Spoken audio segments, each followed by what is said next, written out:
There doesn't seem to be a week that goes by without some new information revealed for the upcoming DS Pokemon games Sun and Moon. And in light of the latest video that is available on the Pokemon channel's official YouTube page, I am going to make 4 predictions about what I think will and will not make it into the game's November release. So without any further ado, let's begin.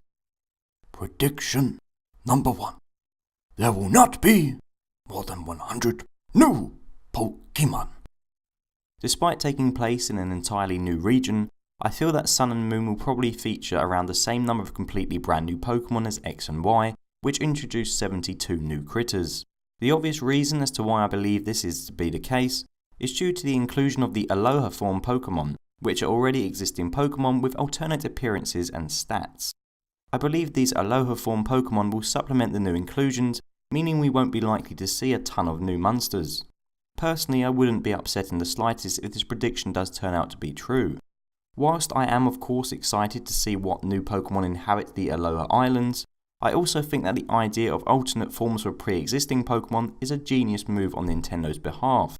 And if there are only about 70 or so new Pokemon in Sun and Moon, then there should be a decent amount of Aloha forms to find. I mean, who doesn't want to catch an ice form of Ninetales or a crazy Colossus-sized Executor? To be honest, I think I'm actually more excited by these Aloha forms of Pokemon than the brand new Pokemon. Prediction number 2. Mega Evolutions will still be present. Nintendo have been completely silent when it comes to Mega Evolutions appearing in Sun and Moon, leading to a lot of fans to speculate whether they will be included in the games at all. It is important to note that just because Nintendo haven't mentioned Mega Evolutions, it doesn't mean they won't feature, and I personally believe that they will return for this forthcoming installment. Will they play as much of a vital role as in the previous 2 generations of games? Well, no, probably not. But I don't believe Nintendo will remove a game mechanic that they've been slowly expanding upon since its introduction in X and Y. So why haven't Nintendo mentioned them yet, you ask? Well, my main guess would be that Nintendo are simply attempting to focus on features that are new to Sun and Moon with their marketing. I suppose it could be argued that it's a bit strange that they haven't released any information concerning possible new Mega Evolutions that will be present in Sun and Moon. However, there is still time to mention this before the game's release, or maybe Nintendo are just saving them for when the game comes out. I may be completely wrong with this prediction, as I may be for all of them, but my gut tells me that Mega Evolutions will still feature. Prediction number 3. No more hate gems. I've always found hate gems or hidden machines to be one of the most annoying aspects of the Pokemon series. Hate gems force your Pokemon to have to learn a move that you wouldn't necessarily want them to in order to overcome obstacles in the environment. The latest Pokemon game that I've played, Alpha Sapphire, requires quite frankly a ridiculous number of hate gems in order to find all the game's secrets, leading to most of the Pokemon in my party having a move that I don't really want them to. The worst part about all this is that hate gems can't be deleted.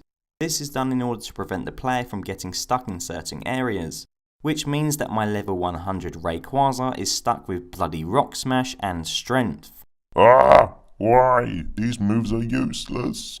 Thankfully, it seems like Sun and Moon may have found a way around this by introducing Pokerides, which are essentially Pokemon that you can call upon to overcome obstacles in the environment. X and Y, Alpha Sapphire and Omega Ruby do have similar features to this, but they don't cover all of the hate gems, and I'm hoping that the Pokerides in Sun and Moon do. Personally, I want to see the hate gems gone for good. The actual moves themselves can still remain as TM, so players can still have them in their movesets if they so wish. My only worry is that whilst I want hate gems removed, it may be a bit difficult to include Pokerides for every hate gem. I mean, it would be a bit silly to call out a Pokemon to cut down a tree that's blocking the player's path, for example. I am hoping that Nintendo find a way around this, by either giving the player an item that can perform some of these moves, or by simply removing these obstacles from the game. So my prediction then is that hate gems will be gone, but to be honest this may be more out of hope than anything else. Prediction number 4. Gyms and Elite Four will appear in some capacity.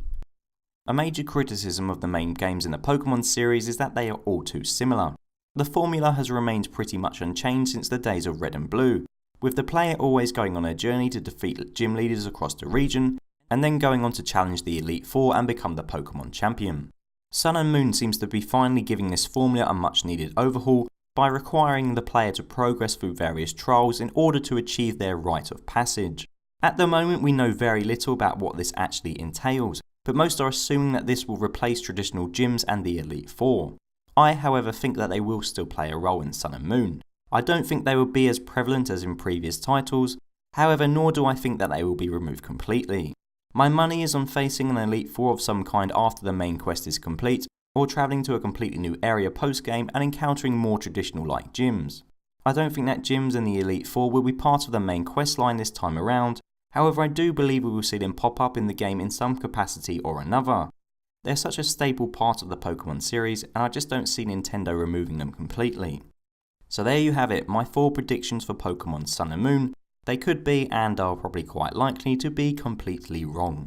But hey, it's just a bit of fun. So why don't you let me know if you agree with me and if you have any other predictions in the comments below.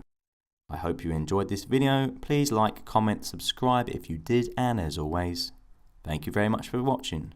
Till next time, goodbye.